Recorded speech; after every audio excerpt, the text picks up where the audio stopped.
Good morning. Welcome to your Sunday morning, early morning intuitive guidance. I'm Dr. Bonnie Nussbaum, America's kick-ass coach and psychologist. Here were some awesome words for our day, and I was kind of surprised that it tested that it's do the book 2 days in a row.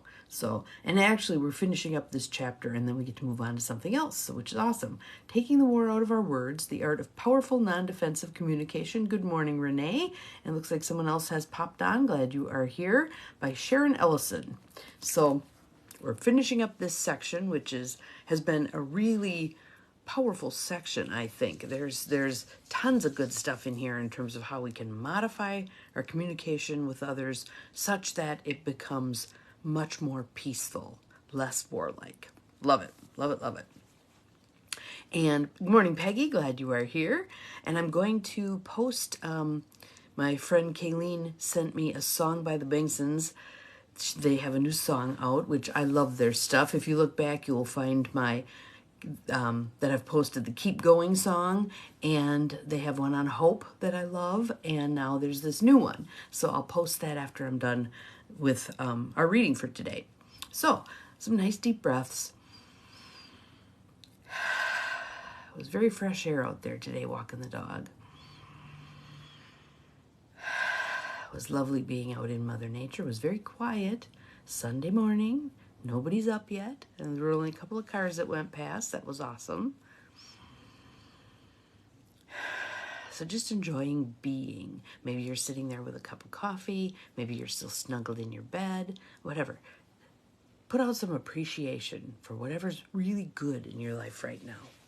And if there's some, good morning, Cindy. If there's something that feels really bad in your life right now, put out some appreciation for that too. Because I was, they're beginning to send out preliminary stuff for this Tony Robbins Unleash Your Power class that I'm going to be doing in the future.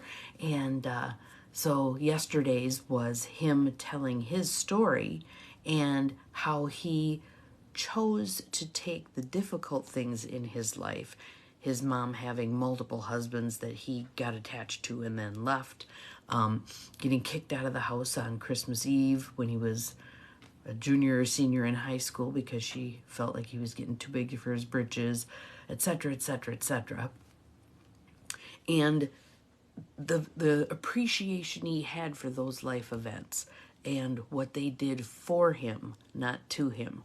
So that was a nice little breath of fresh air also.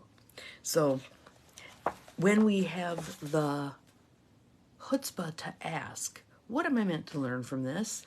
Even the crappiest things in our life, what am I meant to learn from this? Only wonderful things can come out of that.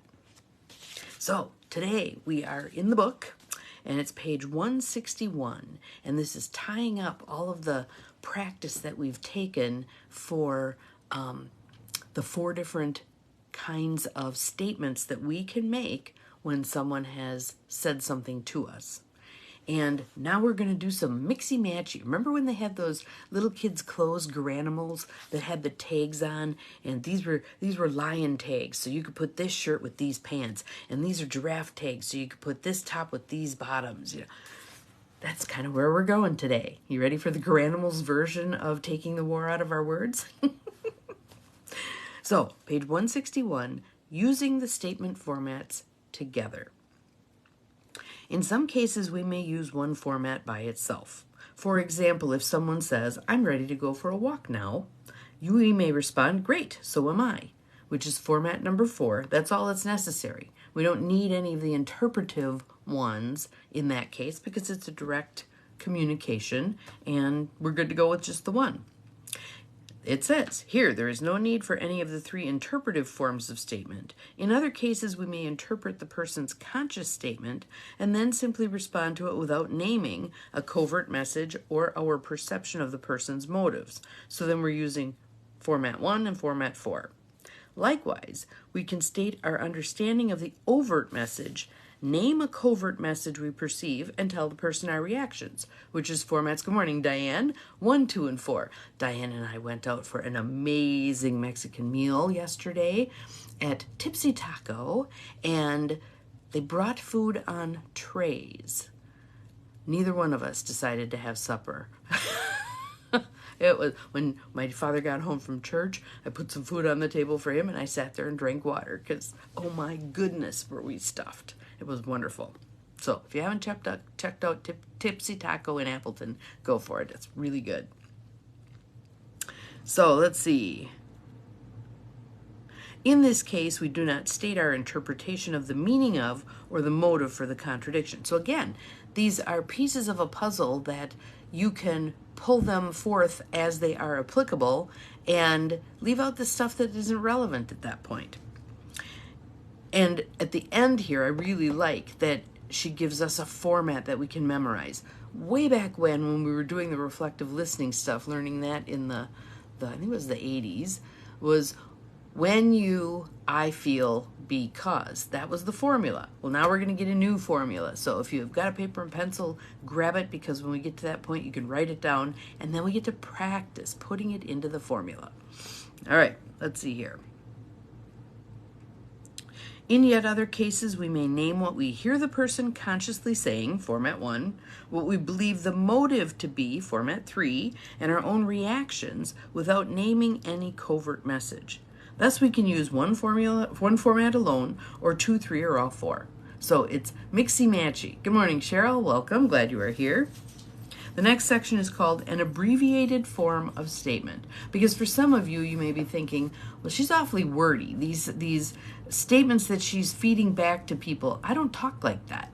So here's abbreviated form. Often we can put 2, 3, or even all 4 of the formats into an abbreviated form of a position statement. In 1 or 2 sentences, we can describe the overt message, the covert message, how we perceive the meaning of the contradiction or the person's motive, and our reaction to what the person is saying.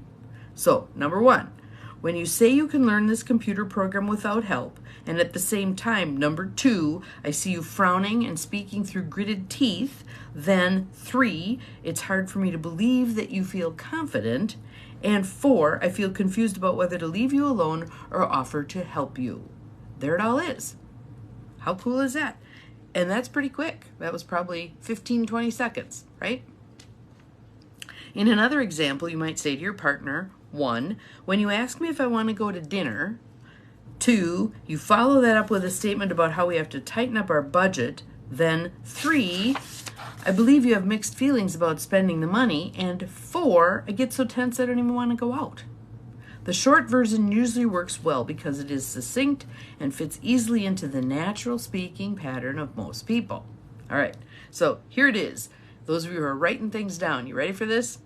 The abbreviated position statement. Number 1, when you say, and it's your interpretation of their overt message, what they're literally saying. When you say you want to go out to dinner, 2, and I see, and that's your interpretation of the covert message. You're shaking your head no. Number 3, then I think, and it's your interpretation of their motive or some of the underlying causes of your reactions. And I react, number 4, with certain feelings, thoughts, beliefs, and behaviors, the verb stuff that we've been working with in this book, okay? So when you say, and I see, then I think, and I react. And then you just fill in the parts of that. So it's the overt message, your interpretation of the overt message, what they're literally saying, your interpretation of the covert message, what they're not saying but they're showing. 3, your interpretation of their motive and some underlying cause for that, for the reactions. And number 4, the verb stuff, the feelings, thoughts, behaviors, and beliefs. Okay? So then she talks about longer version. We can add thoroughness and power to our statement with little additional investment of time and energy by adding just a few more sentences. The following example uses the longer version of a position statement. So this is Lynette and Walter. This is the attorneys where she works for, she does some volunteering for legal aid, and he's telling her that diminishes her value as an attorney. Okay? So Lynette said to Walter, 1, it seems to me that you believe being an attorney requires being paid for any legal services you provide. Number 3, I believe that as a result, you devalue the work I do for legal aid and even see it as hurting my reputation as a good attorney. Number 4, my own belief is that any legal services I offer are of value whether I charge for them or not. When I offer free services to nonprofit organizations in need of them, I feel good about giving something back to the community that supports me. In this particular example, the speaker did not use format 2 because the other person was not providing contradictory information. He was providing upsetting information to her because she felt devalued, but she used 1, 3, and 4 to make her point. Okay? And now we're going to talk about Maggie and her supervisor. Maggie was the social worker who was emotionally involved with the fallout in her clients' lives, and her supervisor was telling her she just needed to be dispassionate and not reactive. In a similar fashion, Maggie might say to her social work supervisor, Claudia, who thinks Maggie should be objective and unemotional, 1, I hear you saying I'm being too emotional. 3, it seems to me that you see having emotional reactions about our clients' situations as unprofessional. 4, my own belief is that if I show compassion, the client will at least know that I care, even if I can't help get the funding back. And when I care about a client, I am more likely to be motivated to find an alternative funding source. I personally believe that I can do my job with greatest integrity when I honor my emotions. So she used 1, 3, and 4. Good morning, Mel. Glad you are here. While these responses are longer than the single-sentence version of a position statement, both Lynette and Maggie respectfully clarify significant differences in philosophy in about 30 seconds. In a host of situations, we are at a loss regarding how to respond to the messages others give us. This non-defensive process for giving feedback about what we hear and see, how we perceive the underlying causes and motivations for the person's reactions, and the effect this has on us can provide us with an effective way to respond in a wide variety of situations. When we sort out the kinds of information we give to another person as if we were sending 4 different letters in 4 separate envelopes, the information doesn't get mixed up. Our messages are clearer and others are more likely to receive them. So again, I want to go back over this abbreviated position statement. There's a little more to read, but the abbreviated position statement. When you say, that's part 1, and I see, that's part 2, your response to the covert message, then I think, and that's my interpretation of their motive or underlying cause of reactions, and I react, and that's my response, the verb. Feelings, thoughts, beliefs, and behaviors. That's the pattern. That's what we're going to memorize and practice, all right? So now we're talking about the feedback loop. Fritjof Capra, it's Fritjof, Fritjof probably, author of The Tao of Physics, gained understanding about human relationships from studying ecology. Good morning, Susan. Glad you are here. He describes feedback loops as a key element in the Earth's ecosystem, which has had billions of years to evolve effective methods for sustaining itself. Every action has implications and affects every part of the ecosystem. Changes are transmitted through feedback networks that help it to stabilize and maintain a healthy balance. Capra applies the same principles to our human relationships and communities. Through feedback loops that inform us about the effect we have on one another, we can self-regulate and learn from our mistakes. So again, the pitch she's making here is this pattern of the abbreviated position statement, those 4 parts, is creating that feedback loop in our communication with others. The formats discussed in this chapter are mechanisms for increased informational exchange, analogous to the feedback loops Capra describes. Non-defensive statements often reflect our conscious awareness of the implications and effects of someone else's behavior, both negative and positive. If the feedback loop is functioning effectively, we will give and receive information regarding how others affect our lives and we affect theirs. According to Dr. Sandra Lewis, if this feedback loop breaks down, then the health of our relationships will break down. I'm sure many of you have seen this, good morning, Linda, in relationships. When a relationship is about to end, oftentimes there's a period, there's not a whole lot of communication going on. You're just kind of going through the motions, doing your thing, and there isn't this effort to get the communication going again. Power struggle inhibits the feedback loop in our communication system and blocks the open flow of information. By using non-defensive statements to keep our feedback system open, we can better sustain healthy relationships and communities. Ding, ding, ding, ding. That's what we're aiming for, right? Healthy communities. So, I want you to, let's just do one right now. If you've got paper and pencil, fabulous. If you don't, at least do it in your mind, okay? I want you to think of a situation in your life where communication broke down, where it just went to hell. And maybe that relationship ended at that point. See if you can drum up the kind of the last vestiges of conversation that you had with that person. Might have been a yelling match, might have been, terse comments, it might have been that's it, I'm done, whatever it was. See if you can pull that to mind. And I want you to take a shot at doing the 4 steps with me with regard to that conversation. So almost like you've watched this little movie of that circumstance, and I want you to hit the pause button now. And there you both are with your mouths. I want you to take the time right now to let's walk through this together, the abbreviated position statement. So think about what that person said to you that was offensive, off base, miscommunicating, whatever. So they've just said that to you. Take a pause, and I want you to fill in the blanks. When you say, and I want you to now feed back to that person pretty literally the words that they just said. It might have been, I don't trust you, might have been, I'm leaving you, might have been, whatever it was that they said. Feed it back to them. When you say, and put back out their overt message, what was literally said. And I see, so if there's any contradictions in the message they delivered, I'll give you one from my last relationship. He left. And he called later and said, we're fine, everything's fine, everything.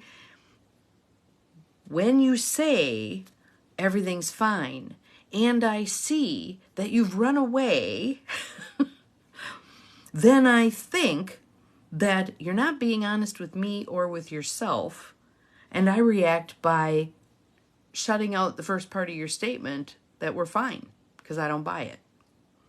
Okay, so yours is when you say, and you repeat back what they've said literally, and I see, so if there's any contradiction there, point it out. I see that you're tense, I see your hands are in fists, whatever. I see you frowning, I see you shaking your head no, whatever. Then I think, and here's your interpretation of motive or the underlying cause of their reactions, Then I think, and I react. What are your feelings? What are your thoughts? What are your beliefs? What are your behaviors? Okay? How did that feel? To do those 4 steps for that old situation. Good morning, Rebecca. Glad you are here. Did it offer any insights into that situation? Did it ease your heart and soul a little bit? Using that format, what did you notice? I'd love to get some comments in the feed. That would be great. And I'll go back when I jump back on to bump it to the other forums that I put it on. I'll check it out and respond. But I just think this chapter of the book has been so helpful for us. And so I just want to read back through this little statement format summary, and then I'll give you a little bit of a peek into what the next section that we'll be working on when it's days for the book. So, statement format summary. Number 1 is overt messages, reporting what you hear the other person consciously saying. Overt messages. Number 2, covert messages, making observations about anything, tone, body language, etc., you see in the person's message that contradicts what you heard them say. So if they're saying, I really love you, something's up there, right? So you've got the overt message, the covert message, interpreting cause or motive, offering what you believe to be the cause or motivation that underlies the person's statement or makes it contradictory. I hear you. I hear you.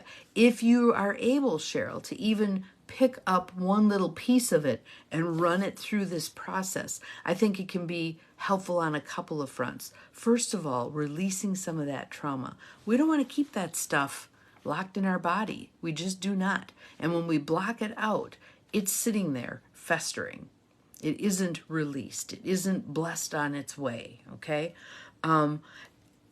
Two, this allows us that step back into the curious observer who's going to have an ability to look at this thing from a different perspective, not from that victimized, wounded perspective, which really has its limitations, doesn't it?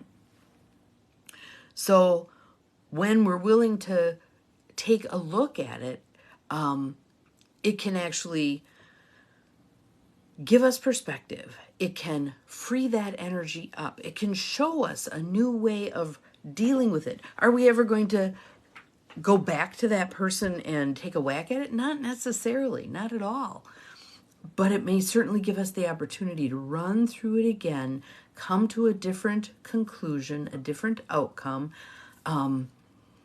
in our minds, and that frees it up.